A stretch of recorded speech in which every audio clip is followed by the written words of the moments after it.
Alam nyo ba, si Aga Mulak ay masaya at kabado sa pagpasok ng kanyang kambal na anak sa showbiz sa pamamagitan ng sitcom na The First Family sa TV5.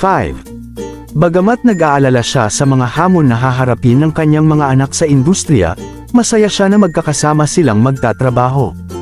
Ikinwento niya na masaya siya sa bawat araw na ginugugol nila sa pag-taping. Nagpapasalamat siya sa suporta ng mga co-stars nila ni Charlene. Ipinagmamalaki rin ni Aga ang kanyang pagbabago sa katawan, na nagsimula noong January 2024, dahil sa kanyang pagiging overweight. Masaya siya na nakakabalik na siya sa paggawa ng mga proyekto at mas tumingkad ang kanyang kagwapuhan. Ang The First Family ay magsisimula ng umere sa TV5 sa July 21, 2024. Ikinwento rin ni Aga na masaya siya sa pagiging malapit sa kanyang mga anak sa set ng sitcom.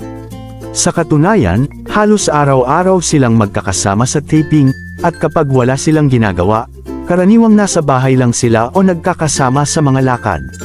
Para kay Aga, ang pagtatrabaho kasama ang kanyang pamilya ay isang malaking karangalan at isang magandang pagkakataon para makasama sila ng mas madalas. Malinaw na nakikita ang pagiging masaya ni Aga sa pagbabalik niya sa showbiz, hindi lamang dahil sa kanyang pagiging aktibo sa industriya, kundi dahil sa pagkakataong makasama niya ang kanyang pamilya sa isang proyekto.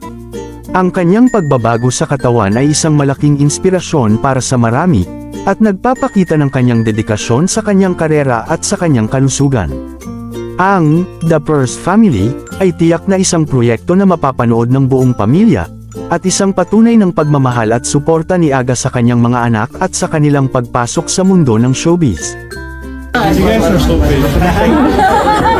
Okay, so everybody, I'm inviting you to watch our sitcom, The First Family, starring me and my family. So please support.